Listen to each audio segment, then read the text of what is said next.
Good morning po sa lahat ng ating mga taga-subaybay po dito sa ating minamahal na bansa at sa lahat po ng mga karatig bansa sa Asia, sa lahat po ng mga nandiyan sa lugar na kung saan ay umaga din ngayon kasi magkakaiba nga po ng oras. Pagka po magbabati po tayo ng good morning ay para lang po yan sa mga bansa na umaga ngayon kasi po sa Amerika po ay hapon ngayon. Kaya magandang hapon po sa mga nandyan sa Amerika. Anumang oras sa inyong mga lugar na kinalalagyan, saan mang bansa, isang mapagpalang araw ang pagbati ko sa inyong lahat. At muli, narito po ang ating programang Bread of Life upang tayo po ay muli hikayatin na magsalo-salo sa salita ng ating Panginoon na siyang pagkain ng ating buhay espiritual. So sa lahat po na nandyan sa Amerika, mapagpalang araw po, magandang hapon po sa inyo. Yan po sa lugar po ng California, sa San Jose, sa Daly City, San Francisco, Fresno, sa Hayward, sa iba't iba pang lugar, diyan sa Oakland, at sa marami pang lugar ng California at ng iba pang lugar ng Amerika. Mapagpalang araw po ang pagbati ko sa inyo. At sa mga tagapakinig po at taga-subaybay po natin, diyan po sa Korea, diyan man kayo sa Seoul, sa Jeju Island o sa Busan at sa iba pang lugar ng Korea, mapagpalang araw ang pagbati ko sa inyo. At sa ating mga taga-subaybay at tagapakinig po sa lugar po ng Japan. So, anumang lugar kayo sa Japan, mapagpalang araw po, magandang umaga po ang pagbati ko sa inyong lahat. At gayon din po sa ating mga taga-subaybay sa lugar po ng New Zealand, sa Rotorua, Tauranga, at Hamilton, saan mang lugar, maging sa Auckland. Kung mayroon po tayong mga tagapakinig at sumusubaybay po sa programa ng Bread of Life, ako'y bumabati sa inyo ng isang mapagpalang araw. At ganun din sa ating mga tagapakinig diyan sa Singapore. Mapagpalang araw po sa atin pong taga-subaybay. Mayroon po tayong isang masugid na taga-subaybay diyan sa Singapore, si Julie Sapitola. So, magandang araw sa iyo, magandang umaga sa iyo, mahal na kaibigan at kapatid kay Kristo. At gayon din po sa ating mga taga-subaybay at taga-pakinig diyan po sa lugar po ng Canada. Nandyan po si Brother Pablo, si Brother Engelbert, nandyan po si Julie, at yung iba pang mga nakikinig diyan sa Canada. Mapagpalang araw ang pagbati ko sa inyong lahat. At syempre, tayo po ay babati din sa iba pa po nating mga kababayan na nasa iba't ibang bansa. Diyan sa Saudi Arabia, mayroon na po tayong tagapakinig diyan. At sa Australia po, mayroon na po tayong tagapakinig at ipinapaabot po natin ang pagbati sa anak po ni Sister Myrna na nandiyan sa Australia at sa iba pang mga tagapakinig po diyan sa iba't ibang lugar ng Australia. At gusto ko ring batiin po siyempre yung atin pong taga-subaybay diyan po sa lugar po ng Cyprus. Mayroon na tayong tagapakinig po sa Cyprus at ito po ay kumakalat po sa ating mga kababayan ng mga OFW na sila po ay nandyan po sa Cyprus. At loobin ng Diyos na patuloy kayong makatanggap ng mga mensahe na inihahatid ng inyong lingkod sa pamagitan po ng Facebook. At gayon din po, huwag nating kalimutan, siyempre marami pang mga bansa sa iba't ibang lugar. So hindi ko na po maisa-isa kung nasaan mang dako lugar yung aking kaibigan, si Brother Alex Gonzales, sapagkat siya po ay isang seaman. So mapagpalang araw sa iyo, mahal na kapatid at kamanggagawa kay Kristo. At ang iba pang mga taga-subaybay natin sa iba pang mga bansa, sa iba't ibang panig ng mundo, magandang araw sa inyong lahat. At sa atin pong mga taga-subaybay, siyempre po dito po sa Pilipinas, tayo po ay babati sa area po ng Luzon. So, simulan po natin siguro po sa Palawan, sa mga taga-Palawan, especially po sa Zion Ministry, diyan sa Busuanga, diyan po sa El Nido, sa lugar po ng Puerto Princesa, sa Aborlan, sa Nara, sa iba't iba pang lugar diyan sa Palawan. isang mapagpalang araw ang pagbati ko po sa inyong lahat. At ganoon din sa ating mga tagapakinig dito po sa lugar po ng Metro Manila, sa iba't ibang mga church. Kasama na po ang Jesus the Word of Salvation, Jesus the Rock of Salvation, Jesus the Answer Church. Isang mapagpalang araw ang pagbati ko sa inyo mga mahal kong mga kapatid at kamanggagawa kay Kristo. Pagkat marami po tayong tagapakinig sa mga nabanggit nating simbahan at sa ministry po ng Shalom Catholic Charismatic Ministry na pinangungunahan ni Reverend Father Archie Giriba. Bumabati po tayo kay Father Archie ng mapagpalang araw, magandang umaga. Nandiyan po Sister Ness, magandang umaga Sister Ness, Sister Alma. At sa iba pang mga kapatid kamanggagawa po natin sa iba't iba pong lugar ng Pilipinas na mga member po ng Shalom. Nandiyan po Sister Edita sa Baguio, mga kapatiran po natin sa Baguio, sa Bicol, dito po sa Quezon, dito po sa Cavite, sa Laguna, sa iba't iba pang lugar. Mapagpalang araw mga mahal kong kapatid at kaibigan, kamanggagawa kay Kristo sa ministry po ng Shalom. So batiin din po natin ang ating mga kapatid at kamanggagawa dyan po sa Montalban. Binabati po natin si Pastor Romy Gracia sa Burgos Mission Church at si Sister April, Brother Mar at ang iba pa nating mga kapatid at ang mga iba pa nating kamanggagawa dyan. At sa iba't iba pang mga ministry na nasa iba't ibang panig ng Luzon. Kasama na po ang mga nasa Pangasinan. So sa Manawag, sa Binalunan, anumang bayan ang inyong kinalalagyan sa area po ng Pangasinan, mapagpalang araw po ang pagbati ko. Magandang umaga po sa inyo. At siyempre po hindi natin pwedeng kalimutan ang mga kababayan natin, ako po ay isang Bicolano, especially sa mga taga-Daet, sa Jesus Our Hope Ministry, Assemblies of God. Mapagpalang araw po ang pagbati ko sa inyong lahat. Nandiyan po si Brother Noel Dawi sa Alawihaw, Daet, Camarines Norte, Pastor Rodi Sumayaw, at sa iba pang mga kapatid kamanggagawa natin, especially sa aking mahal na bayan ng Jose Panganiban, mga kababayan ko dyan, mga kapwa ko mga Bicolano, sa Naga, sa Sorsogon, sa iba pang mga lugar at ipinapaabot ko rin especially po sa ating mga kapatid at kaibigan at kamanggagawa po dyan po sa lugar po ng Masbate City sa pangunguna po ni Pastor Ronnie Halok na siya po ang tumatayong senior pastor ng All for Jesus Ministry dyan po mismo sa Masbate City at nalaman ko po kahapon na sila po ay sumusubaybay na po sa ating programang ito, kaya lang po minsan delay na po at replay na lang po yung napapanood nila. Pero ganun pa man, salamat na kayo ay nakakapanood din at nakikiisa sa programang ito ng Bread of Life. So yan po ay bahagi po ng ating buhay ministry sa Panginoon. Yun pong All for Jesus Ministry, tayo po ay ginamit po ng Panginoon sa church na yan at patuloy na ginagamit hanggang sa panahong ito. So ganun din po dyan po sa Victory Church sa pangunguna ni Pastor Roel Sarco. Isang mapagpalang umaga ang pagbati ko sa inyo. Pagpalain kayo ng Panginoon sa inyong patuloy na paglilingkod at pagpapagamit sa Panginoon. Kay Pastor Jun Albao sa lugar po ng Dimasalang, mapagpalang araw. Kay Sister BJ na siya po ay nakikiisa rin po at sumusubaybay po sa ating programang ito. At gayon din kay Sister Esther at sa iba pang mga kapatiran natin na pinangungunahan din po ni Pastor Erning Baing diyan po sa lugar ng Masbate City. At sa lugar po ng Aroroy, binabati po natin si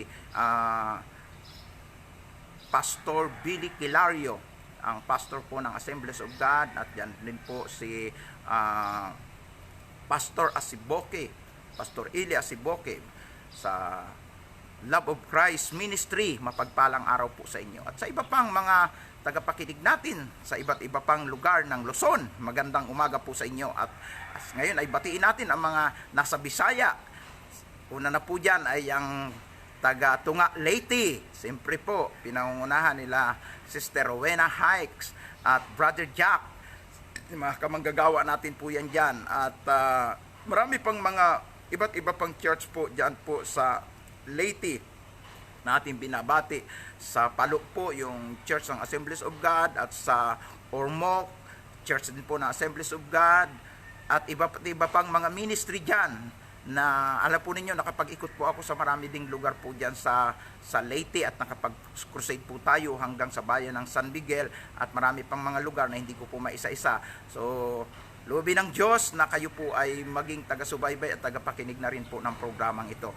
At batiin po natin ang lahat ng mga naglilingkod sa Panginoon sa iba't ibang lugar at sulok ng ating minamahal na bansa, Luzon, Visayas, Mindanao. Pagpalain po tayo ng Diyos at muli ang inyong lingkod, Evangelist Rodrigo Bacos, ay muli narito po at nagsasagawa ng isang live streaming para hatdan kayo ng pagkaing espiritual sa pamagitan ng patuloy na pag-aaral ng salita ng Diyos.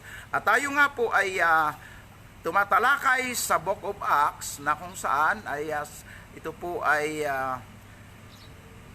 Book of Acts, Book of Revelation, na kung saan ang Diyos ay nagpahayag kay John D. Bilabid doon sa pulo ng Patmos nung siya po ay naka-lockdown. At isinulat ni John D. Bilabid ang pinakahuling aklat ng Biblia, ang Book of Revelation o pahayag, sapagkat ang Diyos ay nag-reveal, nagpahayag kay John D. Bilabid ng mga pangyayari at mangyayari sa huling panahon. At ito po ay isinulat ni John D. Bilabid at sa kanyang sulat, tayo po ay patuloy na nag-aaral. At gusto kong i-quote uli yung verse ng Revelations chapter 1 verse 3, mapalad ang bumabasa, ang taong nakikinig at nagsasagawa ng lahat ng nakasulat dito, sapagkat ang lahat ng ito ay matutupad. So, ibig sabihin, kung ikaw ay palabasan nito, kabilang ka sa mapalad. Pero kung hindi ka nakakapagbasa, pero nakikinig ka, lalo na ngayon sa pangangaral ng inyong lingkod, gusto kong sabihin sa iyo, mapalad ka. At nawa ay huwag kang maging tagapakinig na lumilimot, kundi tagapakinig na handang tumupad ng mga payo at pangaral ng inyong munting lingkod. Amen. So ngayon po ay nasa pagtatalakay na po tayo. Sa chapter 12 na po tayo. So may mga bahagi po ng kasulatan na hindi ko po pangangahasang i-interpret. Medyo po maselan. At may mga bahagi po ng kasulatan na sinasabi nga, bagamat ipinakita kay Juan, dito po sa chapter 10, bagamat may mga ipinakita, pero sinabi ng angel, ilihim mo, huwag kang magsalita tungkol dyan. Sa sinabi ng 7 kulog, ilihim mo. So, may mga bahagi ng kasulatan na hindi kailangang ihayag. Sapagkat ang Book of Revelation po ay isa po sa mga delikadong bahagi ng kasulatan na kapag ininterpret mo ng mali ay mayroon pong kaukulang punishment. Kaya tayo po ay humihingi po ng karunungan sa Diyos na ang bahagi ng kasulatan ay maipaliwanag natin ng maliwanag para po ito ay maging pagpapala sa mga tao at maging tama ang pagkaintindi, maging tama ang ating interpretasyon. At tayo naman po ay malayang magbigay ng ating opinion at marami po ang nag-aaral ng Book of Revelation na may mga kanya-kanyang opinion, may mga kanya-kanyang haka-haka. Pero ganun pa man, ang lahat ng yan ay ipagkatiwala natin sa Panginoon at tayo bigyan ng Diyos ng wisdom, ng knowledge, ng power, ng anointing para po ito po ay maipahayag natin ng maliwanag sa ating mga tagapakinig. Ngayon ay basahin po natin sa chapter 12 po tayo. So ang kinote ko lang po kahapon sa Revelations chapter 11 ay ang verse 15. Kung alin lang po yung inaakala ko na pwede nating hanguan ng mga mensahe na makapag-i-encourage sa atin, ay yun po ang ating bibigyang pansin. Kasi po, kung isa-isahin po natin ang mga verse at hindi naman po applicable na makakapag-encourage sa atin o makakapagpalakas sa atin, ay hindi po ito advisable na atin pong pukusan. Ang dapat pong pukusan natin ay yung mga bahagi ng kasulatan na makapagpapalakas ng ating buhay espiritual. Okay, dito na po tayo sa chapter 12 at pwede po nating basahin ang all chapter. Sabi po dito, pagkatapos nito, isang kagilagilalas na bagay ang nagpakita sa langit. Nakita ko ang isang babaeng nadaramta ng araw, nakatungtong sa buwan, may korona siya sa ulo na may 12 bituin, nanganak siya, kaya dumadaing siya, manganganak siya, kaya dumadaing siya dahil sa matinding sakit. Okay. So verse 3, may isa pang kagilagilalas na bagay na nakita ko sa langit, isang malaking pulang dragon na may 7 ulo at 10 sungay na may korona sa bawat ulo. Tinangay ng buntot niya ang ikatlong bahagi ng mga bituin sa langit, itinapon sa lupa. Tumayo ang dragon sa harap ng babaeng manganganak na upang lamunin ang sanggol sa oras na isilang ito. Verse 5, at nanganak nga ang babae ng isang sanggol na lalaki na siyang maghahari sa lahat ng bansa sa pamamagitan ng kamay na bakal.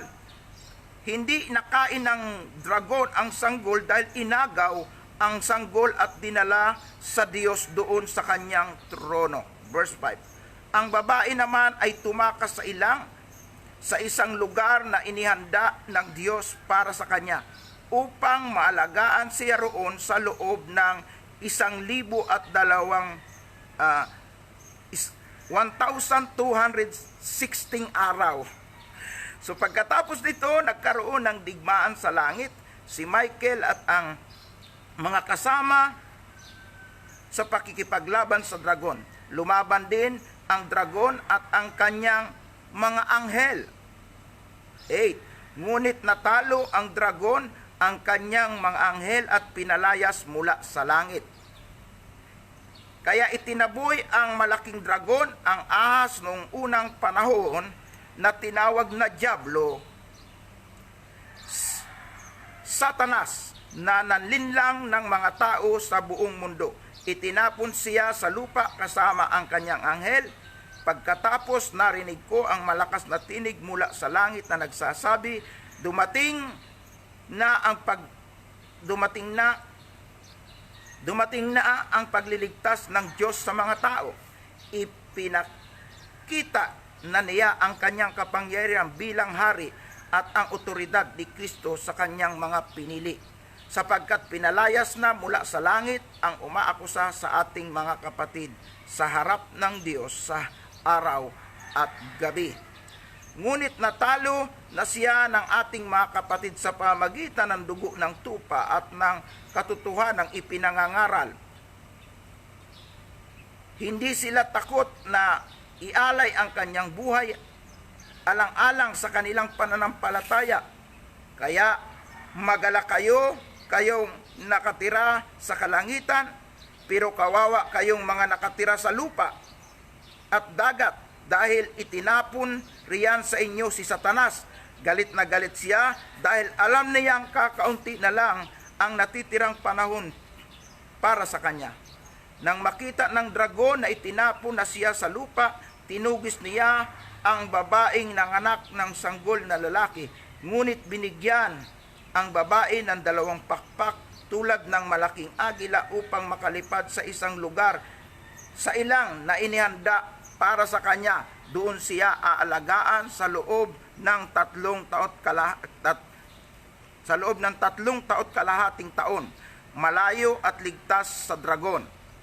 Verse 15, dahil dito nagbuga ang dragon ng maraming tubig, parang baha, upang tangayin ang babae. Pero tinulungan ng lupa ang babae, bumitak ito ng malaki at hinigop ang tubig na galing sa bibig ng dragon. Lalo pang nagalit ang dragon, kaya nilusob niya ang iba pang mga anak ng babae.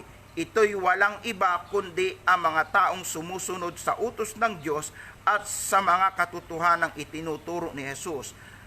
At tumayo ang dragon sa tabi ng dagat. Pinagpala ang bahagi ng kasulatang ating binasa. Purihin po ang Panginoon. Luwalhatiin po ang kanyang banal na pangalan. Tayo po ay manalangin. Panginoon naming Diyos, amang makapangyarihan sa lahat, sa umaga pong ito, muli po kaming nagpapasalamat na ang programang Bread of Life ay sumasahimpapawid upang abutin ang bawat mga kaibigan, kapatiran namin sa iba't ibang sulok ng mundo, especially sa aming minamahal na bansa. Dalangin po namin ang iyong pamamatnubay ay iyong pong ipagkaloob sa bawat mga kapatid na tutok sa pagsusubaybay sa pangangaral ng iyong lingkod. Pagpalain niyo po sila na maging bukas ang kanilang sisidlang espiritual para ang mga salita ng buhay na aming pinagsasaluhan ay tunay na matanggap namin ng maayos. Ito'y magsilbing pagkain ng aming kaluluwa na magpapalakas ng aming buhay pananampalataya. Patnubayan mo rin ang iyong lingkod sa paghahayag ng mga mensahe ng kasulatang aming binasa at loobin po ninyo, Panginoon, na ito'y maging maliwanag sa pakinig ng aming mga tagapakinig. At tulungan po ninyo ako, Panginoon, na magkaroon ng wastong pananalita at interpretasyon sa bawat bahagi ng kasulatan na amin pong pag-uusapan. Salamat po, purihin ka, luwalhatiin ka sa pangalan ng iyong anak na si Jesus, kaisa ng banal na Espiritu na naghahari noon, ngayon at magpakailanman. Ito po ang aming samo at dalangin. Amen and amen and amen. Glory to Christ Jesus. Hallelujah. So, medyo po maselan po ito pong atin pong chapter na pag-uusapan, sapagkat ito po ay pangyayari na ayon po sa atin pong mga pag-aaral ay natapos na po yung 7 anghel na umihip ng kanilang trumpeta. At ngayon po ay nandito na po tayo sa chapter 12 na atin pong pag-uusapan naman po dito ay ito pong ipinakita kay Juan. So, magkaroon po tayo ng ilang clarification sa pagpapakita ng Panginoon ng mga bagay na ito at sa mga ipinapahayag ng Diyos kay Juan. Paano po ito ba nangyayari? Sa inyo pong pananaw, paano niya ito naisusulat? Sa akin pong opinyon, tama-tama naman po at yung kapanahonan natin ay nasa high-tech tayo. So, kahit nasa malayo ka, pwede kang makita. Katulad ngayon, kahit nandyan kayo sa parte ng Alaska, sa malayong lugar ng mundo, nandito ako sa Pilipinas, pag kayo ay may internet, bukas po ang inyong mga wifi, at buksan ninyo ang inyong Facebook, lalo na kung magka-friend tayo, if befriend nyo ako, makikita nyo ako.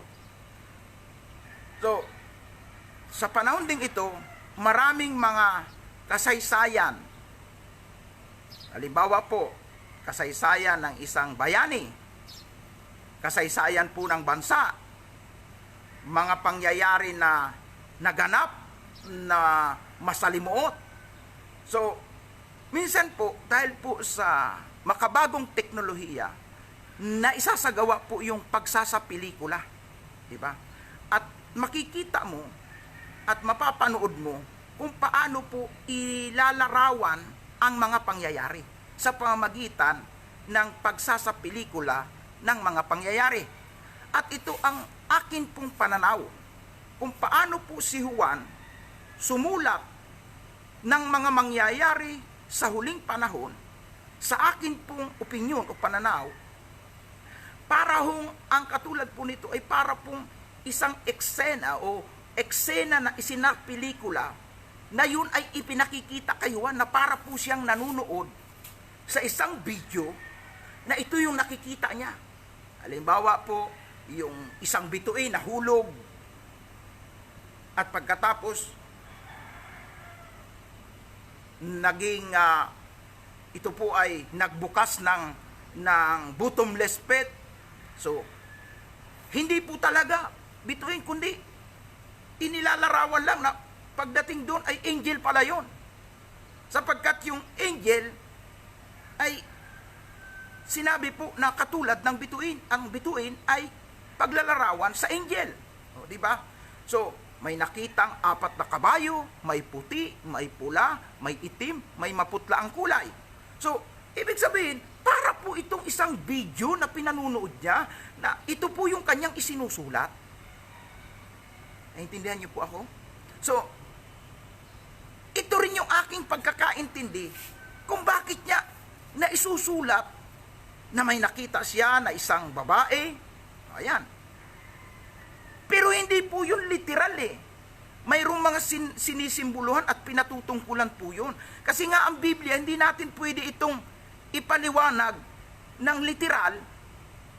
Bagamat may mga literal, mayroon po tayong tatlong mahalagang dapat na ikonsidera kapag tayo po ay nag-aaral at nagbabasa ng Biblia, na binanggit ko na din po ito sa ilang mga pangangaral ko, sapagkat ang Biblia ay naghahayag o ipinahayag sa pamamagitan ng mga talinghaga. Kaya nga si Jesus ay nagpapahayag na may mga talinghaga na yung mga alagad nagtatanong, ano yung kakahulugan yan? Bakit ganyan ang sinasabi ninyo? Pwede nyo bang ipaliwanag sa akin yung kahulugan? Nang ibig sabihin, ang talinghaga ay pagkukwento ng mga bagay-bagay na may kaugnayan sa buhay na ito, pero ang kahulugan ay makalangit.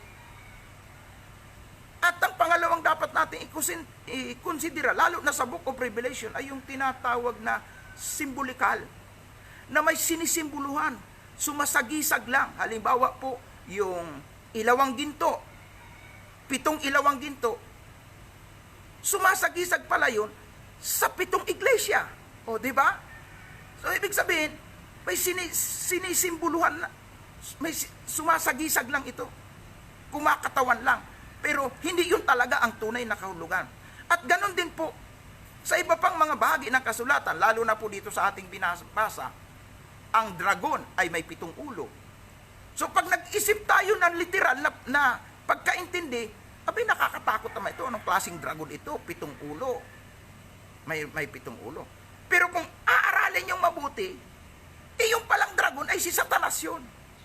At kung ano yung 7 ulo na tinutukoy, naniniwala kasi may mga kuruna yung 7 ulo eh. Di ba?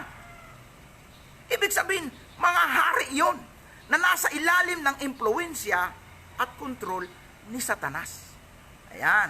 Kaya nga po, mainam ho yung iniintindi ho natin at humingi rin po tayo ng karunungan sa Diyos, lalo na pag kayo ay nagbabasa, na ang hirap nyo pong maintindihan.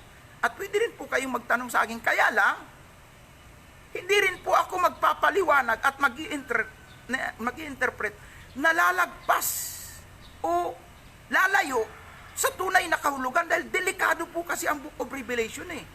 Hindi po natin pwedeng dagdagan at bawasan ito. So, may babala po. So, kinakailangan po ay maging maingat sa pagpapaliwanag ang bawat tagapagpaliwanag. Pero gayon pa man, napakainam ho na pag-aralan ito, sapagkat maaalarma po tayo, magigising po tayo. So, kung tayo nang lalamig, mapapainit po tayo at maihahanda po natin ang ating sarili. Hallelujah. Salamat kay Pastor Sam Somera. Ito po ay from Fresno, California. Siya po ay ating kamanggagawa po sa lugar po ng Fresno. So, naka-online din po siya. Salamat po sa mga taga-subaybay natin. So, alam mo ninyo, itong chapter 12, hindi ko po ito mamadaliing talakayin sa inyo kasi medyo malawak ho ang pinatutungkulan nito. Malawak-lawak ho ang pag-aaral na dapat gawin dito. So, simulan po natin, ang sabi po dito sa chapter 12 verse 1, may ipinakitang isang kagilagilalas na bagay ang Panginoon dito kay John the Beloved. Ang kanyang nakita, isang babaeng nadaramitan ng araw na nakatungtong sa buwan, may korona siya sa ulo na may 7 bituin. At siya ay nanganak. Umanganganak siya, kaya dumadaing siya dahil sa matinding sakit. So, alam mo ba ninyo na may mga interpretation, lalo na po ang Catholic Church. So, hindi ko po sinasansala o hindi ko gustong atakihin o kalabanin ang paniniwala ng Katolisismo tungkol sa bagay nito. Ewan ko po kung nakakita na kayo ng imahin na sabi nila ay imahin ni Mama Mary na mayroon pong mga bituin at mayroon pong buwan at yung kanyang damit po ay nadaramtan po ng mga simbolismo ng araw. Nakakita na ba kayo noon? So, mayroon pong imahe na ganon. Kasi ang interpretation po ng Catholic Church, ng mga tagapag-interpret sa Katolisismo, ito pong babaeng ito na nadadamtan ng araw na may corona, na mayroong pitong bituin, ay ito daw po ay si Mama Mary. Kaya, si Mama Mary, pagdating ng araw, sa kanilang paniniwala, ay siyang reyna ng langit. Na wala naman po talagang matibay na batayan na si Maria ay promoted na reyna ng langit. So, iyan po ay sa katuruan lang ng Catholic Church. At ipagpalagay natin na ang pinatungkulan po dito ay si Maria, sapagkat nanganak po ito eh. At ang tinutukoy na anak dito ay si Jesus Christ. At ang sabi dito, itong anak na ito ay gustong patayin ng dragon, na ang kumakatawan sa dragon naman po ay si Satanas. Nakalagay pala po dito, ang dragon ay may 7 ulo at 10 sungay, na yan po ay tumutukoy kay Satanas, at yung 7 ulo ay mga leader, at yung sungay ay ito po yung mga galamay pa nito, o yung kapangyarihan ng mga leader na nasa ilalim ni Satanas. So, ang sabi dito, ang babae po ay nanganak ng sanggol na lalaki, at ito ay gustong patayin ng dragon. Na ayon po sa ilang mga interpretation, yung gustong pumatay kay Jesus pagkatapos ipanganak ni Maria, di ba si Herodes? Kaya itinakas siya. At kung aaralin po ninyo ang kwento ng Panginoong Hesukristo, lumitaw po siyang muli, malaki na po siya. Isa na siyang bata na ang pagmiministeryo niya, nagsasalita siya sa mga tao na yung mga pinuno ng bayan nagtataka dahil bata pa lang siya, ay kakaiba na yung kanyang karunungan. Pero ibig sabihin, may mga taong nawala siya dahil itinakas siya dahil gusto siyang patayin ni Herodes. Na ang kumakatawan daw dito, ito ay isang opinion lang at interpretasyon ng ilan, na dragon na gustong pumatay ay ito pong si Herodes. Ayan. So, at ito daw pong itong 7 bituin ay kumakatawan sa 12 tribes of Israel, bagamat wala po talagang accurate na ang 12 tribes of Israel ay inihalin tulad sa bituin. Ang maliwanag po, ang bituin po ay sumasagisag sa angel. At ang sabi doon, nakalagay doon sa corona. So, kung ano pa mang mga pagkaintindi, mayroon ang iba, at ang paniniwala ng Katolisismo ay hindi ho natin pwede talagang sabing 100% na yun ang kahulugan. Bakit po? Abay, napakadelikado po. Baka po tayo ay naniniwala sa isang paniniwala na hindi talaga yun ang tunay na kahulugan. Kaya binibigyan ko lang po kayo ng ilang mga opinyon. At ipagpalagay na po natin na si Maria nga at si Kristo yung ipinanganak na sanggol, kasi maliwanag naman po na sinabi na yung sanggol po ay maghahari at siya po ay mayroong kamay na bakal. So, kung ito man ay totoong si Kristo, hindi naman po ito sapat na dahilan para po siya ay sambahin. Yan po ang malaking pagkakamali. Kung mo ba mayroong sabihin nating espesyal na pagkakagamit kay Mama Mary, dapat na ba siyang sambahin? Hindi. Anghel nga tao pa rin kasi si Maria Anghel nga hindi pumayag na sambahin bakit ngayon sasambahin natin si Mama Mary? Siya po ay kinikilala natin bilang kinasangkapan ng Diyos. Mahal natin siya, pero hindi natin siya pwedeng sambahin, sapagkat anghel nga hindi pumayag na sumamba.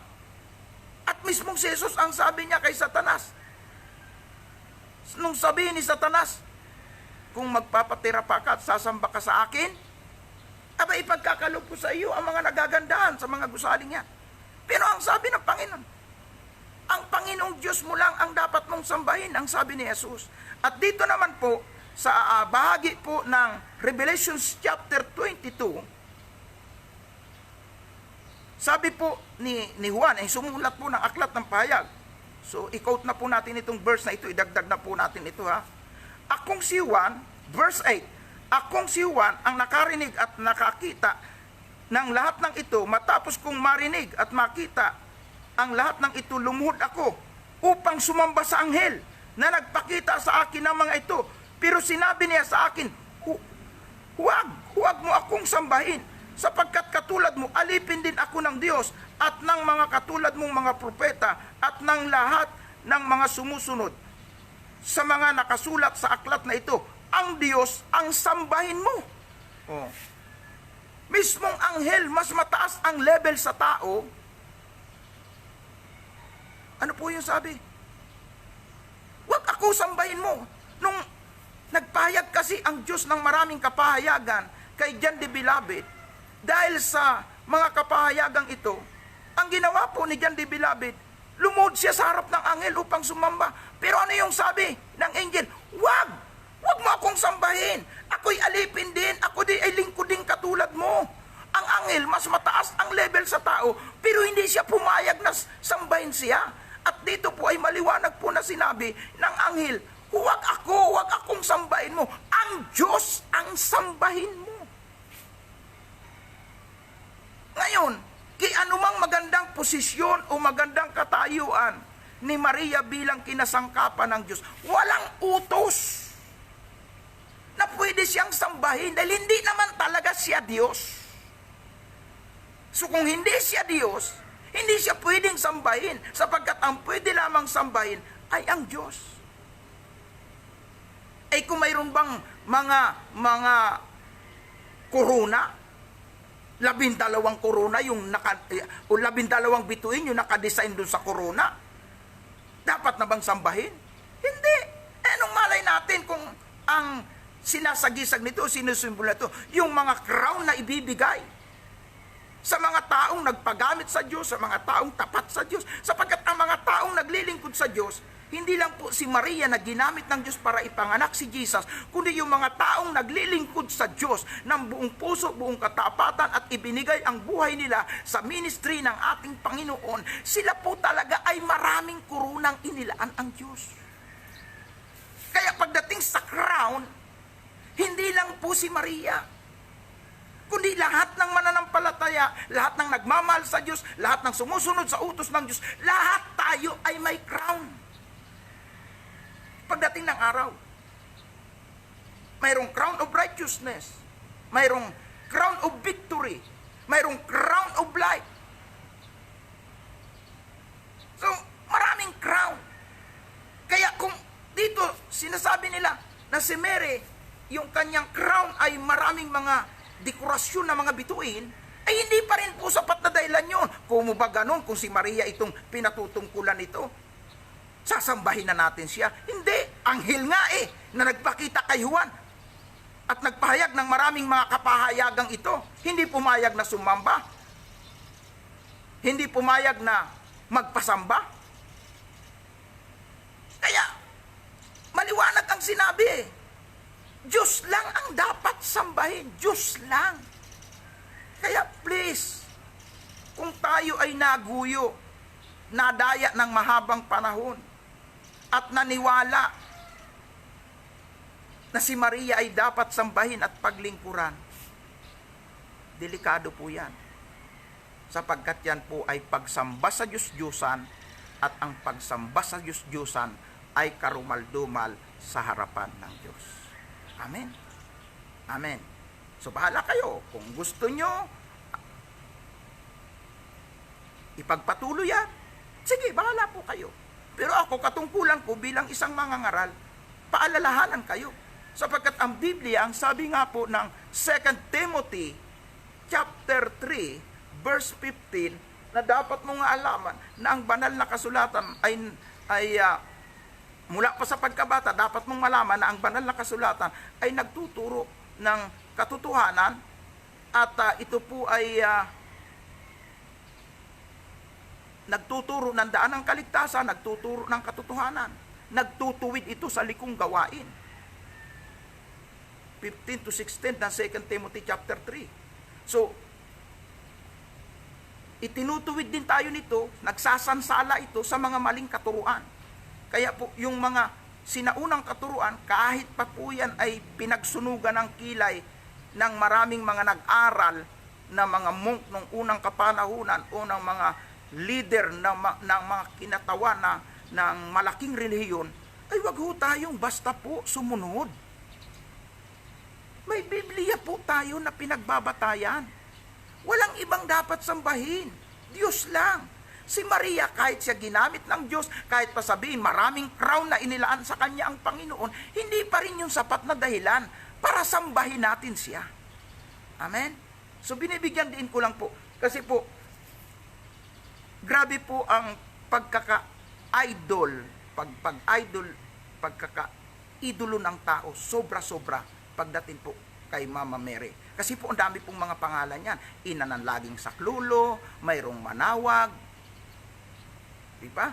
Iba-ibang mga pangalan yan. May Lourdes. So, si Maria lang ang pinatutungkulan, ang daming mga pangalan na ginamit. Kaya po, minsan, di ba tayo nag-iisip? Anong klaseng katuruan ito ng pag-iidolo? At ang pinakamatindi doon, ipinaniwalaan siyang reyna ng langit. Alam po ba ninyo kung mayroon pong reyna ng langit, panahon po ni Jeremiah, Diyos-Diyosan po yan ng mga pagano. Wala pong reyna ang langit.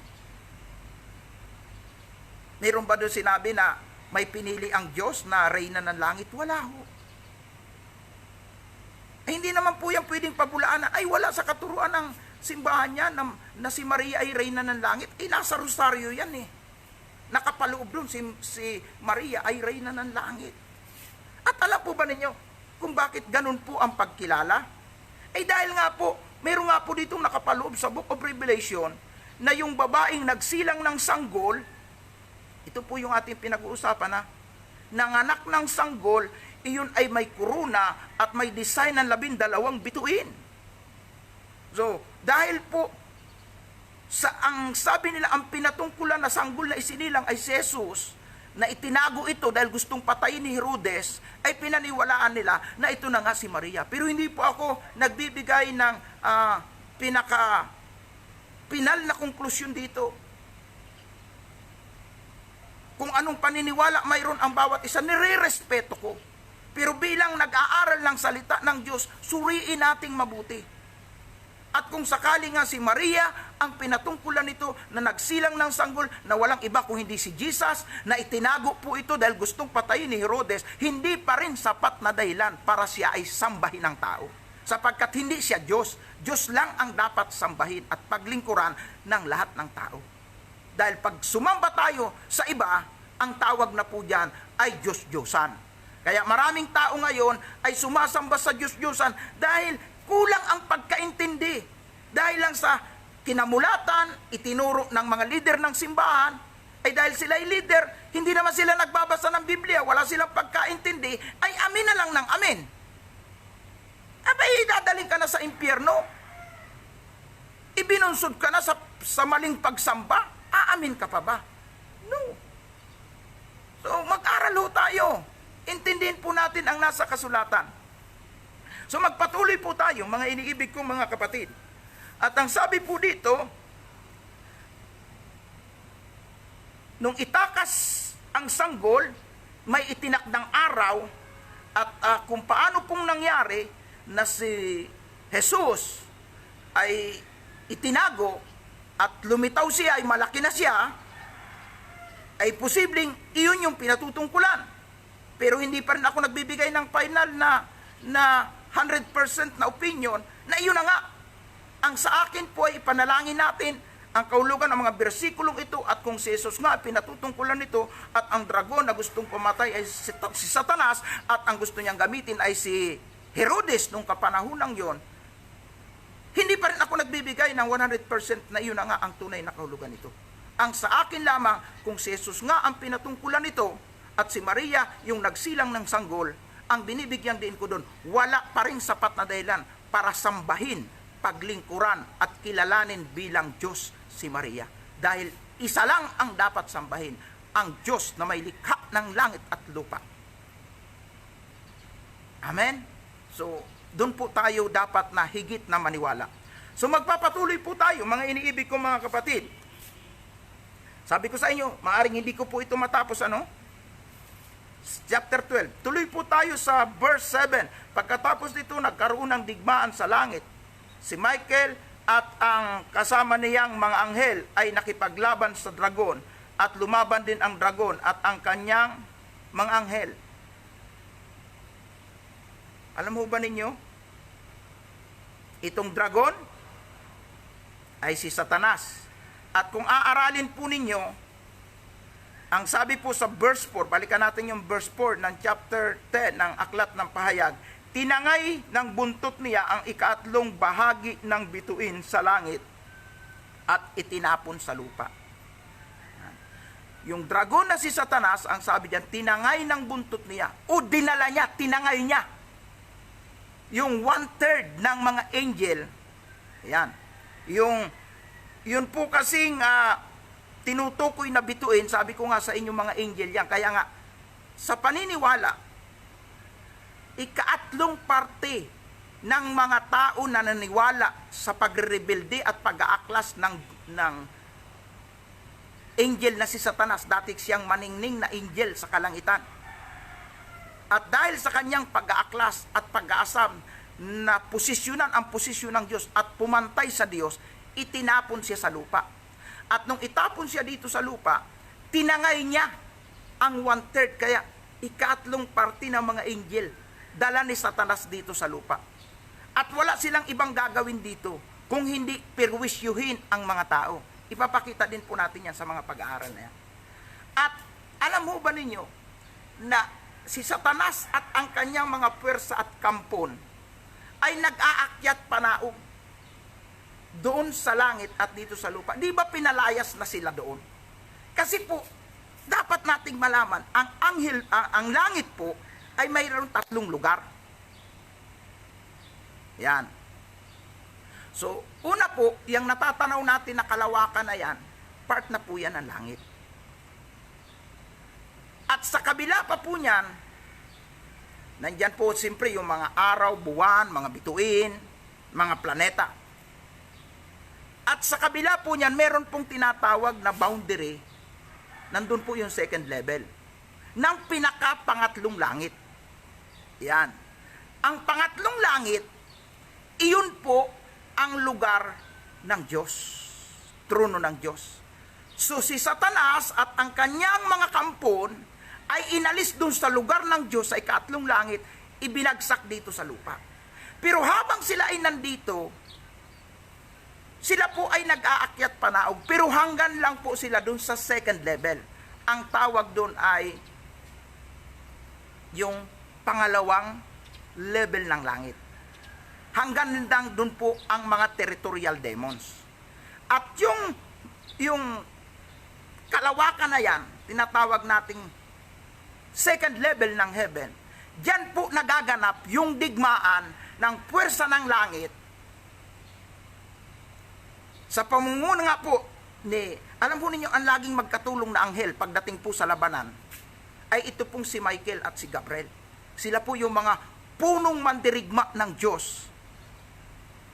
At ang nilalabanan po nila ay ang mga laksa-laksa ding mga hukbong espiritual ng kasamaan. So para po maging accurate at maliwanag po sa inyo, ang tungkol po dito sa labanang ito, ay pwede naman po ninyong tingnan ang aklat po ng Daniel. Sapagkat sa aklat po ng Daniel chapter 10,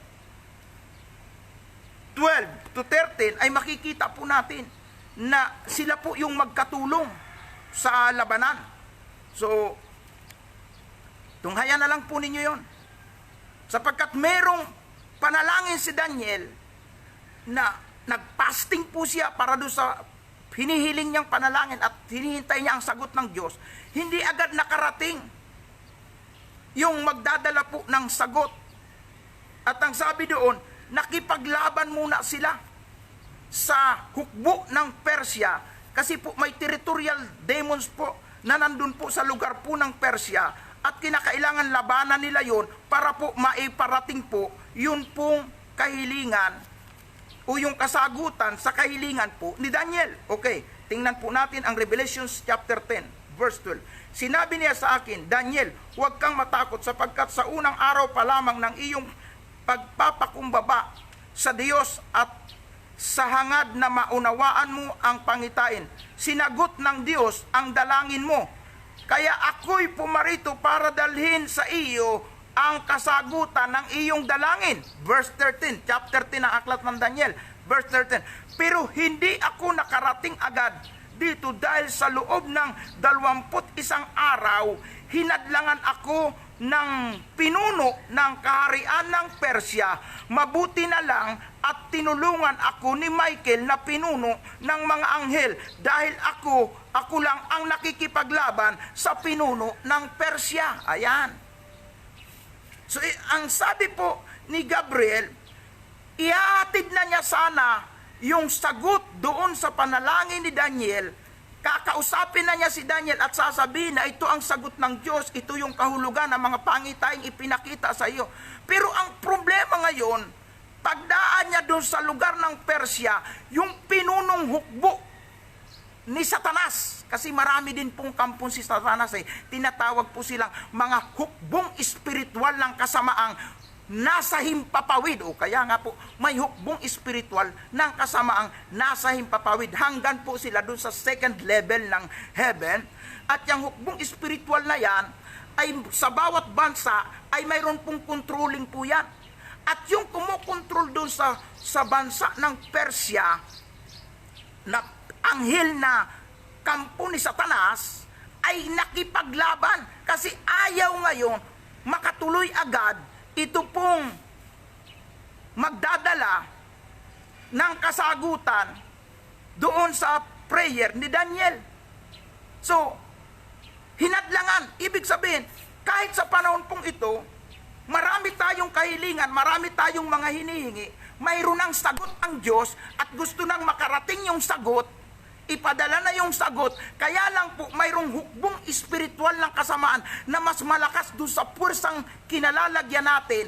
So, hinaharang ngayon at kinakailangang magkaroon muna ng labanan para po yung magdadala ng sagot ay makarating. Pag kailangan talunin muna nila yon.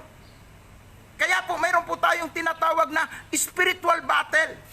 Okay, para po lalo po ninyong maintindihan ang katotohanan ito, mas maganda po ay tunghayan pa po natin ang book of Ephesians na sinulat po ni Apostol Pablo. Pagdating po dito sa chapter 6 ng aklat ng Epeso, ay makikita po natin, mga iniibig kong mga kapatid, ang katotohanan na sinasabi ko sa inyo na mayroong mga hukbong espiritual ng kasamaan na nagkukontrol po sa bawat dako at lugar.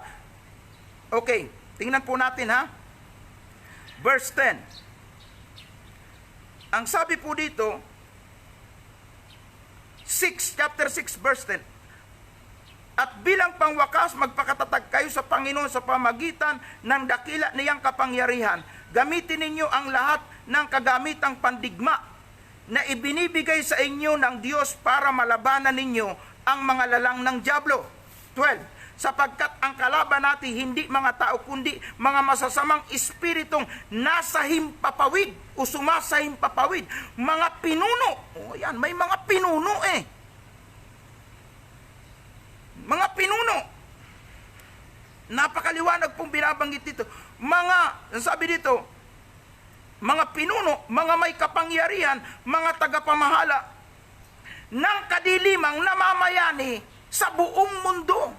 Mga hukbong espiritual, mga pinuno ng mga espiritual na hukbo na nandyan po ang pinaka-teritoryo nila, hangganan ng kanilang kayang marating at kontrolin ay yung mga himpapawid o yung himpapawid. Hanggang sila doon sa tinatawag na second level ng heaven. At doon sa second level ng heaven na yan, doon po nagaganap yung digmaan ng puwersa ng langit at ng puwersa ni Satanas. Naglalaban po yan. Ayan. Bigyan ko po kayo ng isang patutuo. Nung ako po ay nakaranas ng kamatayan, nung ako po ay maaksidente, binangga po ako ng truck at nagtamo po ako ng 16 fractures. at may nabaling tubo buhat doon sa jeep na nakasabit po ako sa likod ng jeep, tumusok sa katawan ko. At dapat patay na po ako. Dahil po, dinala ko sa unang ospital, inilipat po sa provincial hospital, mahabang oras yung lumipas, umagos ng umagos yung dugo ko, at inoperahan po ako, mahabang oras na po yung lumipas. I think mga 6 hours. So, nung isa lang na po ako sa operating room, paubos na po yung dugo ko, at sa kalagitnaan ng operation po, naubusan po ako ng dugo. Dahil nga po, butas yung katawan ko, durog yung magkabilang pa ako, dahil doon sa pagbangga ng truck, nung ako po ay nagsabit sa likod ng jeep, paghinto, binangga ng truck, at dahil sa aksidente pong yon, nakaranas po ako ng kamatayan. So, sa kalagitnaan ng operation po, binuksan po yung tiyan ko, inilabas ang mga bituka ko, sa kalagitnaan ng operation po, naubusan po ako ng dugo. Pero nagtaka ang doktor, dahil wala na po akong dugo, may heartbeat po ako, pumipintig ang puso ko. Natapos ng doktor ang dapat nilang gawin, nasuli ang bituka ko, at dahil may heartbeat po ako, hindi po ako pinadala sa morgue. Pero po nung gabi na yon, na ako po'y nagsiro-siro at naubusan ng dugo, isang karanasan ang ibinigay sa akin. Ang isang bahagi ng pagkatao ko po, iniakyat po sa langit. At nakita ko po, una, puting-puti yung aking kapaligiran. Kahit saan ako tumingin, tila usok na puti. At hindi nagtagal, ang puting usok na ito ay unti-unting nahahawi.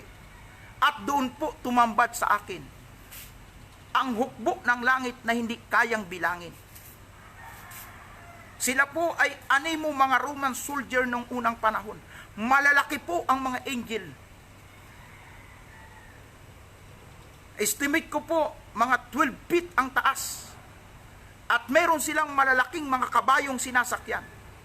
At ito po hindi kayang bilangin kung ano po yung layo ng aking nakikita, ay yun po yung dami ng hukbo. Saan man ako tumingin, left and right, ay nakikita ko ang napakaraming hukbo ng langit. Mga 15 meters siguro ang distansya sa akin. At tinawag ko ang pansin at sabi ko, sasama ako sa inyo, at 3 beses po akong nagsisigaw. Mula sa gitna ng karamihan ay lumapit sa akin ang nakasakay sa kabayo. Napakalaki ng kabayo at napakalaki ng nakasakay. At siya po ay, dahil ako yung sumabi na sasama ako sa kanila, umiling siya ng 3 beses. At pagkatapos po ay itinaas ang kanyang kamay. At umikot na mabilis ang kabayong kanyang sinasakyan. At kasunod doon, ito po ay tila ba isinibat pabalik doon sa hukbo na hindi kayang bilangin. Umiling po siya bago po siya tumalikod. 3 beses siyang umiling. Nang ibig sabihin, hindi pa siguro po yung panahon. Hindi pa panahon ko para ako po ay mamatay. Hanggang sa nakita ko po ay tinatakpan sila ng tila puting usok. At saan man ako tumingin, puting-puti na ang aking paligid at hindi ko na nakita ang hindi mabilang na hukbo ng langit. Kaya ako po'y naniniwala na totoong mayroong hukbo ng kalangitan na tinatawag natin na mga warrior angel. At sabi ko nga sa inyo, ang mga pangunahing mga pinuno, mga kung sa military po ay mga 4-star general ng Panginoon, ay si Gabriel at si Michael. At alam po ninyo, pinatutuhanan ko ang nasa saad dito sa kasulatan, at may mga patutuo po ako na sinasabi ko po na totoo itong sinasabi dito sa Revelation chapter 12 na talagang mayroong nagaganap na labanan. Kasi yung nakita ko po talaga mga mandirigma eh. Ang mga helmet po nila, ang balot po dito, hanggang po dito sa lig, hindi makita. At ang kanilang mga espada po ay mahahaba. Pagkalalaki pong mga nilalang, yan po ay nakita ko. Nung ako po ay nasa 50-50 kalagayan, naubusan po ako ng dugo. At dahil hindi pa nga po siguro po oras, naramdaman ko po na may malakas na hangin na humigop sa akin. Nakita ko yung katawan ko, nagising ako. Hanggang sa ibinalita sa doktor, nagising na ang pasyente. At ang mga doktor ay nagpatotoo na sinabi sa akin, dapat patay ka na. Sa 16 na bali sa iba't ibang parte ng katawan mo na likha ng aksidente, dapat patay ka na. Sa kalagitnaan ng operasyon, naubusan ka ng dugo, imposibleng nabuhay ka, dapat patay ka na. At kinailangan po ng 18 person na blood donor para ako'y masalinan ng dugo. Nagtataka sila, paanong nabuhay ang tao na naubusan ng dugo. Yun pala, ako'y bibigyan ng Diyos ng isang patutuo, ng isang buhay na karanasan, na ako ay pagpapakitaan ng mga hukbo ng langit na hindi kayang bilangin. Napakakapal ng hukbo ng langit. At balik po tayo sa bahagi ng kasulatang binasa natin sa Book of Revelations chapter 12, na ang sabi po dito, nagkaroon ng digmaan sa langit. Si Michael, ang mga kasama niyang mga anghel ay nakikipaglaban sa dragon. Lumaban din ang dragon at ang kanyang mga anghel. Kaya nga, dapat po nating malaman, mga iniibig kong mga tagapakinig, na mayroon pong araw-araw na tinatawag na paglalaban ng hukbong espiritual ng kasamaan at ng hukbo ng ating Diyos sa pangunguna ni Gabriel at ni Michael. Sila yung mga punong anghel na mga mandirigma. At naglalaban po sila. At ang lugar po ng kanila pong pinaglalabanan mula sa second level hanggang po dito sa himpapawid. Kaya po, mayroon pong tinatawag tayong tatlong parte ng langit. Kung titingnan po ninyo sa bahagi po ng kasulatan na ating binasa at itutuloy po natin, verse 8, natalo ang dragon at ang kanyang mga anghel at pinalayas mula sa langit. Kaya itinaboy ang malaking dragon, ang ahas noong unang panahon na tinawag na Diablo o Satanas, na nanlinlang sa buong mundo. Itinapon siya sa lupa kasama ang kanyang mga anghel. Okay. So darating po yung panahon na mula diyan sa second level na yan, aalisin sila diyan. Kaya galing sa langit, itinapon sila eh. Diyan po nagaganap yung labanan. Kaso po, matatalo sila sa labanan. Ibabagsak sila dito sa lupa. Bakit po kinakailangan magkaroon ng paglalaban doon sa second level ng heaven? Lilinisin po kasi ang himpapawid. Aalsa ng karapatan dyan. Hindi na pwede dyan pumunta ang mga hukbo ni Satanas. Aalisin po sila dyan. Bakit po? Kasi nga po ihahanda po sa rapture ang himpapawid. Isipin po ninyo kung magkaroon ng rapture, tapos yung mga kampo ni Satanas nandyan pa pala. Ay libo-libong hukbong espiritual ang kasama niya. Nandyan po ang mga leader, ang mga general ni Satanas. At itong mga hukbong espiritual na ito, napakapuwersa po nito, na ang pwede lamang makatalo dito, ay ang mga anghel ng Panginoon at yung mga tao na naniniwala sa kapangyarihan ng dugo ng kordero. Maliwanag po yan kung atin pong babasahing mabuti ang kasulatan. Ituloy-tuloy po natin.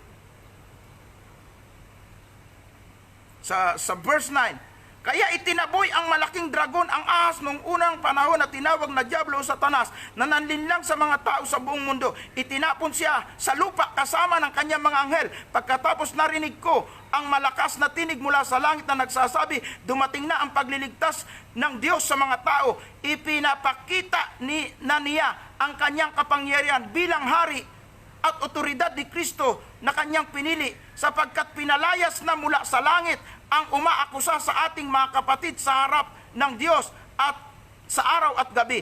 Ngunit natalo na siya ng ating mga kapatid sa pamamagitan ng dugo ng tupa at ng katotohanang ipinangangaral nila. Hindi sila takot na iali ang kanilang buhay alang-alang sa kanilang pananampalataya. Paano daw po natalo yung dragon at ang kanyang mga hukbo? So una po, nandun yung pwersa ng langit. Pangalawa po, dahil daw po sa dugo ng tupa. Yung kordero, sino yung kordero ng Diyos na nag-aalis ng kasalanan? Yan po si Kristo. Kaya nga lahat ng naniniwala sa kapangyarihan ng dugo ni Jesus, mga mananagumpay, hindi yan matatalo ng Diablo, sapagkat ang makapangyarihan dugo ni Jesus, pag sinampalatayanan mo na yan ay bumalot sa iyo. Kaya nga may mga pagkakataon tayo nananalangin, lukuban mo kami, Panginoon, ng iyong kapangyarihan, balutan mo kami ng iyong mahal na dugo, upang hindi kami mapagtagumpayan ng Diablo at kami magtagumpay laban sa Diablo. So tuwing ginagamit natin ang dugo ng kordero o ng ating Panginoon Kristo na itinugos at pinantubos sa kasalanan ng sangkatauhan, tayo po ay nagkakaroon ng matinding kapangyarihan upang madaig natin ang lahat ng elemento ng masama. At ang sabi po ng banal na kasulatan na atin pong binasa, natalo nila ang Diablo o tayo ay magtatagumpay laban sa Diablo. Dahil po Narito po, ang liwanag po na sinasabi dito, dahil hindi sila natakot na ialay ang kanilang buhay. At bukod pa sa roon, sabi doon, ngunit natalo na siya ng mga kapatid sa pamagitan ng dugo ni Kristo ng tupa at sa katotohanang ipinangangaral nila. Hallelujah! So ibig sabihin, pag nandun sa atin ang dugo ni Kristo, naniwala tayo sa kapangyarihan ng dugo ni Kristo at ipinangangaral natin ang katotohanan ng kanyang ebanghelyo, para tayong nagbabagsak ng malalaking atomic bomb, ng mga missile sa lahat ng mga territorial na nandun ang mga territorial demons at na-scattered sila, nawawasak sila. Kaya po hindi basta po ang pangangaral ng mabuting balita, may kapangyarihan po yan. Ayon po sa Roma 1:16, ang sabi po ni Apostol Pablo, hindi ko ikinahihiya ang mabuting balita dahil dito nahayag ang kapangyarihan ng Diyos para magligtas ng mga tao. Kaya ang sabi, matatalo ang demonyo dahil sa kapangyarihan po ng dugo ni Jesus, dahil po sa pangangaral ng mabuting balita. At dahil sa mga tao na nag-aalay ng buhay na handang mamatay alang-alang sa ebanghelyo. At ang sabi po doon, diyan lang ninyo matatalo ang dyablo pag kayo ay suicide na, patay kung patay sa paglilingkod sa Diyos, at patuloy ninyong pipinangangaral ang mabuting balita ng kaligtasan na siyang kapangyarihan ng Diyos para maligtas ang mga tao na nasa pagkabihag ng dyablo. Kaya nga lagi ko kayong ini-encourage na lagi ninyong tulungan, suportahan at ipanalangin ang patuloy na pagtataguyod at pangangaral ng mabuting balita, dahil ito po ang susi para mapagtagumpayan natin ang gawa ng dyablo. Kasama po ng mga hukbo ng langit ay ibabagsak o malulupig ang lahat ng puwersa ng kadiliman. Kaya nga mga iniibig kong mga kapatid, kailangan po malupig o mawala ang lahat ng mga territorial demons na kumukontrol po sa bawat bansa, sa buhay ng maraming tao. Bakit po? Dahil po sa nalalapit na rapture at pagbabalik ng ating Panginoon, doon po ang meeting place sa langit. Kung hindi po ibabagsak ang puwersa ng kadiliman, ang puwersa ni Satanas na nasa himpapawid, pagka po ni rapture ang mga tao ay baka bitinan niya kayo. Baka hindi kayo makaangat kasi bibitinan kayo ng mga kampo ni Satanas. Kaya kailangan palayasin at linisin ang himpapawid, dahil dyan po ang meeting place. Pagdating po ni Kristo, dyan po ang meeting place. Kaya lahat ng mga puwersa ng kadiliman, aalisin po dyan. Hanggang dyan sa second level. Diyan sa kalawakan. Lilinisin po yan kasi diyan po yung rapture. At yan nga po ang maliwanag na sinasabi sa Biblia. Ang mga puwersa ni Satanas ay matatalo. Ibabagsak sila lahat dito sa lupa. At makikita po natin sa mga sunod na pag-aaral natin kung ano ang gagawin ng demonyo pag dito na po sila, pag sila po ay inalis na po diyan sa hangganan, diyan sa langit. Kapag malinis na po ang langit, dito na lang sila pwedeng kumilo sa lupa. At magkakaroon ng matinding galit ang dyablo. At ang sabi diyan, babalingan niya ang mga tao. Yan ang pag-aaralan natin bukas. Paano po ang gagawin ni Satanas na pagpapahirap sa mga tao? Pero yun po ay sa mga tao lang na hindi makakasama sa rapture. Kaya magalak ka, kapatid. Mahal kong kamanggagawa, sapagkat ikaw ay kasama sa pinili. Kasama ka sa tinubos ng dugo ni Kristo. Kasama ka sa tumanggap ng mabuting balita. At dahil tinanggap mo ang mabuting balita, tinatakan ka ng tatak ng Diyos na buhay. Walang iba kundi ang Espiritu Santo. Kaya ira-rapture ka. Dahil pag hindi ka ini-rapture, kawawa ka sa gagawin ni Satanas. Kasi po, kaunting panahon na lang siyang papayagan na maghari at kumontrol sa mundo. At pagkatapos po noon, o sa panahon ng kanyang paghahari, katakot-takot ang aabuti na pahirap ng mga tao. Pero hindi kasama ang mga anak ng Diyos. Kaya kaibigan, para sa katiyakan ng iyong kaligtasan, mahalagang mahalaga na ikaw ay patuloy na magsuri ng banal na kasulatan. At para sa katiyakan ng iyong kaligtasan ay ikaw makakasama sa rapture. Mahalagang mahalaga na painitin mo ang iyong pananampalataya. Hindi ito ang panahon na tayo magpapalamig-lamig. Hindi ito yung panahon na tayo po ay mag-iisi-isi sa ating buhay Kristiyano. Ang dyablo po ay nagdo-double time na. Kaunting panahon na lang po. Kaunting panahon na lang ang kanyang mga pamimirwisyo. Ipapahintulot po yan. At ibibigay ang mundo sa kanya. Kaya lang, aalsan siya ng karapatan sa himpapawid. Aalisin. Mawawalan siya dyan ng kontrol, sapagkat yan ay kukubkubin ng hukbo ng langit para po sa nalalapit na pagbabalik ng ating Panginoon. Kaya kaibigan, kapatid, kung hindi mo patiyak na makakasama ka sa pagbabalik ng Panginoon, ito ang araw ng kaligtasan para sa iyo. 4 na hakbang ang dapat gawin. Una, kilalanin natin tayo makasalanan sapagkat lahat tayo nagkasala at hindi nakaabot sa kaluwalhatian ng Diyos. Roma 3:23. Pangalawa, pagsisihan natin ang ating mga nagawang kasalanan. Magkaroon tayo ng genuine repentance.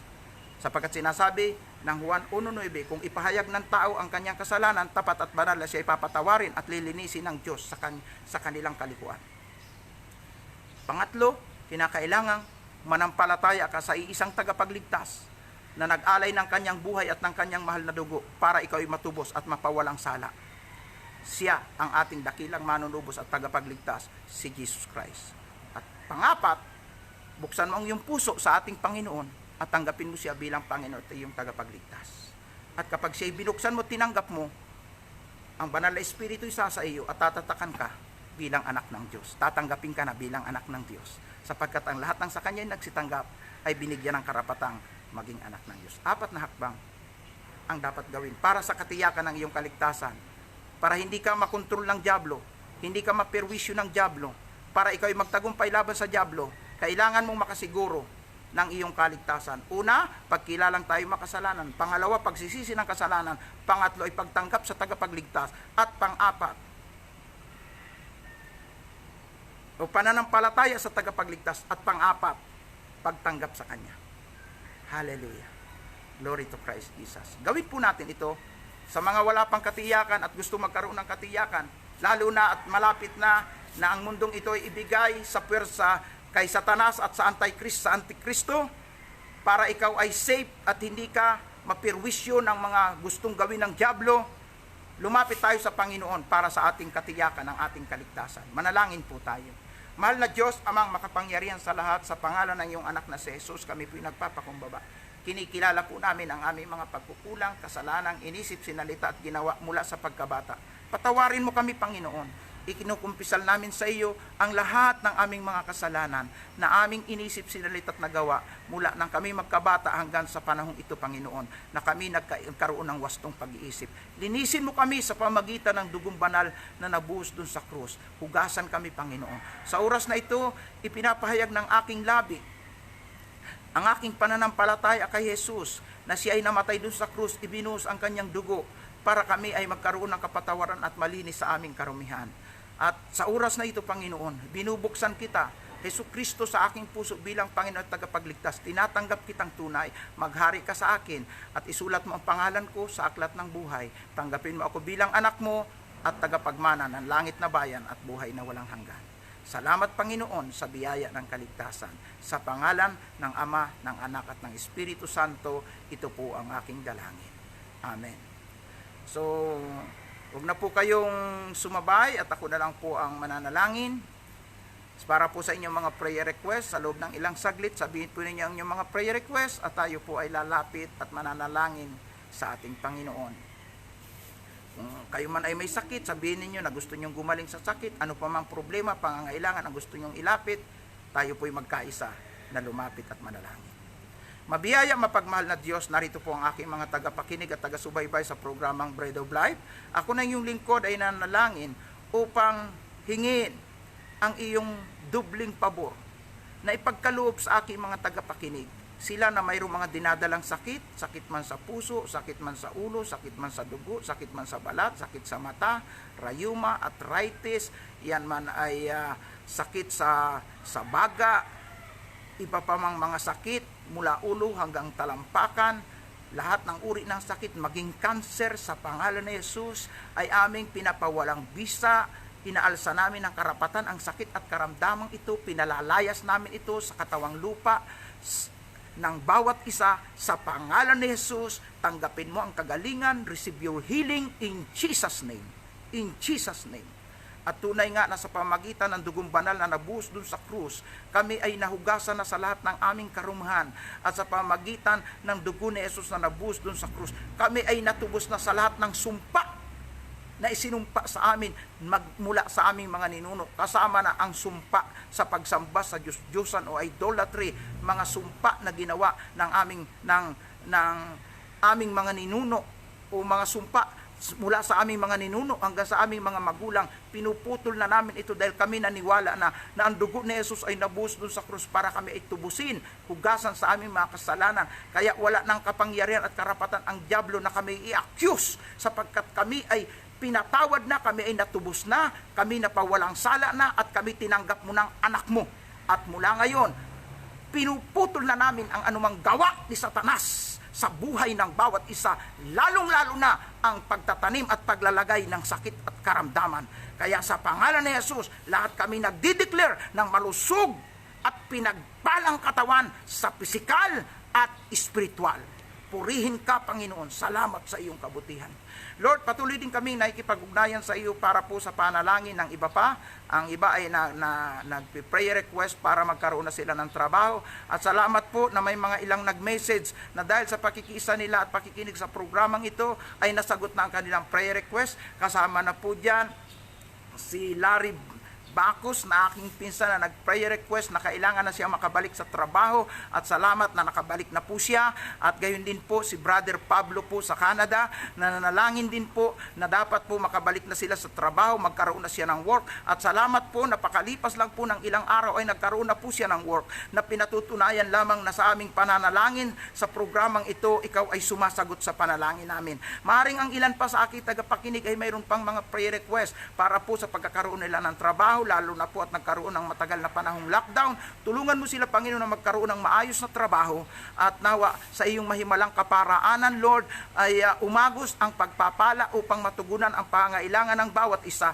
Ano pa mang mga kahilingan yan, maging pinansyal, maging ito man ay sa physical, emotional, lahat ng mga kahilingan at panalangin ng aking mga kapatid sa kanilang mga problema na nais nilang pakialaman mo at magkaroon ng solusyon. Ako na iyong lingkod ay nananalangin. Abutin mo ang bawat isang tagapakinig na ngayon ay mayroong prayer request. Lord, patunayan po ninyo, kayo'y buhay na sumasagot sa aming panalangin. Receive in Jesus' name.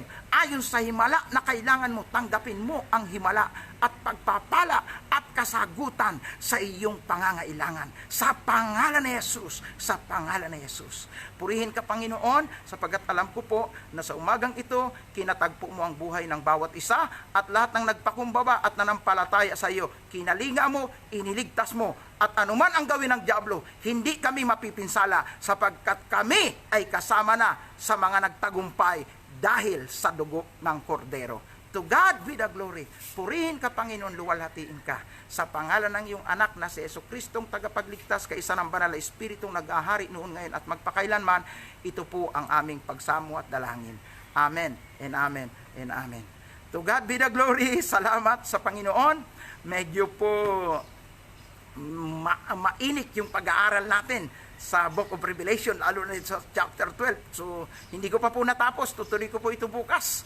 At talagang very exciting po ito pong gagawing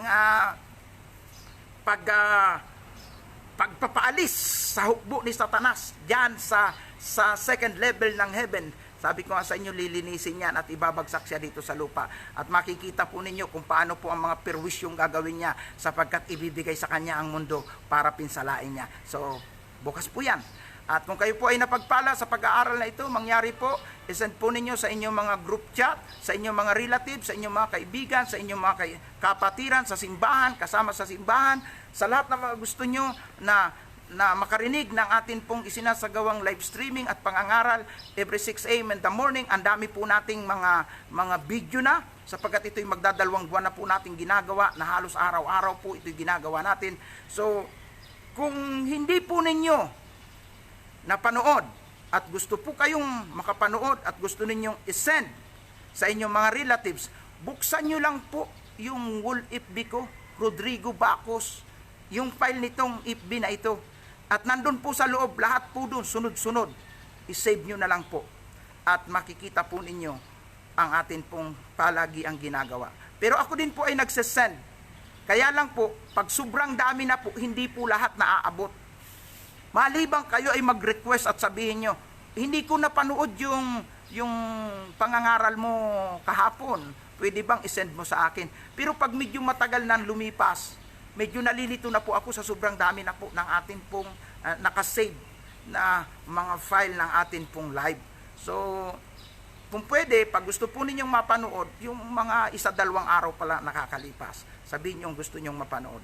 At yun nga po, kung gusto po ninyo yung sunod-sunod, yung araw-araw na ginagawa natin, sa FB wall po, makikita po ninyo. Sunod-sunod po doon. Salamat po at magandang linggo ng umaga sa inyo. Umaga po ngayon. Magandang linggo ng umaga sa lahat ng mga nasa Pilipinas. Kasi ngayon po, Saturday pa lang po sa Amerika. So, sa iba pang mga bansa, hindi po magkaparehas. Nauuna po minsan tayo, late po sa ibang bansa.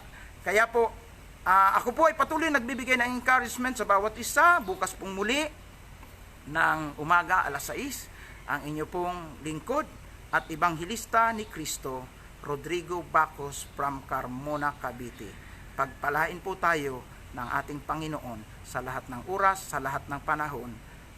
Samahan niya tayo saan man tayo pumaroon. To God be the glory.